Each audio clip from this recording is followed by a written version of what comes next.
So, Daryl, you started your career of service in the military. Is that correct? Yes, sir. So, obviously, the military requires leadership. Can you tell me about a leader that you worked with when you were in the military that you really enjoyed their leadership style? My commander is probably my second commander. He was a very good leader, very much connected with us inside, outside of work.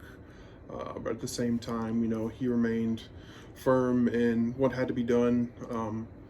So it was very good to see that example of, him always doing the right thing, getting the job done, holding people accountable, but, still being personable and Sure. able to approach.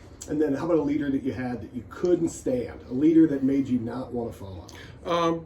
Yeah, there were a couple of NCOs that thought they knew everything and thought they were the book. Nothing could be done right other than the way they did it, no matter, if we followed the book or not. It had to be their way or the highway. So now being a paramedic in emergency medical services, you are the leader of the patient care team. Are there lessons? Is there something that you do that you attribute to the good leadership experience, the bad leadership experience? Is there something you do because you learned it? Is there something you don't do because you saw it happen? I definitely know to listen to everyone's opinion. Always try and have a group consensus. Don't isolate and make myself the authority. There's other opinions to be heard, good ideas. Why not listen? Why not try?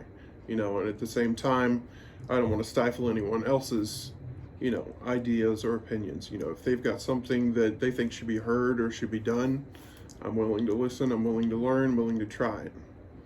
And then, I don't want to put you on the spot, but you mentioned several different kinds of leadership.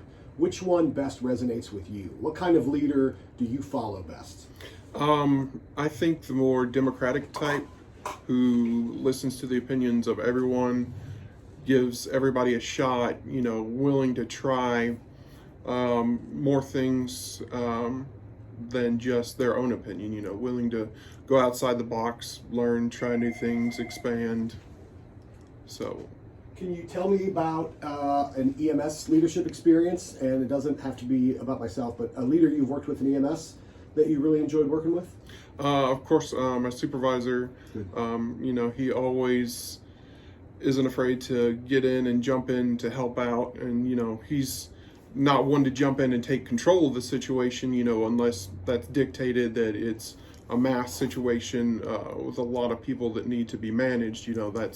That's his job, but he's willing to jump in and be a member of the team, help out just like anybody else. Having worked with all these different styles of leaders, positive and negative, how has it affected you as a follower? What lessons have you learned as somebody who is commanded by authority? Being in charge and stuff, that's a lot of pressure put on you. So I know not to take it out, when someone says something, down to you as leadership. You have to understand the stress and everything that is part of being a leader. There's a lot to it. So you have to be open-minded as well to listen and follow, because there's probably a reason behind what's being said on how to do it and what to do. Sure, you don't always get the chance to provide input, but leaders should definitely listen to it when it's provided, right? Yeah, and there's not always a situation, especially in our job. There's a lot of fast-paced stuff that has to be done quick, so a lot of times stuff just needs to be dictated and go with it. But if you have the time to sit back and listen, then absolutely. Sure. And sometimes you have to let decisions play out and talk afterwards, right? Absolutely. There's lots of leadership mottos, right? And I'm sure you heard lots of them when you were in the military. What's your favorite one? I don't really have one, honestly. There's not one that sticks out. But like I said, always willing to follow a leader who's willing to, not only take charge, but willing to stop and help. Good. Okay, Daryl, I really appreciate your time today. Thank you.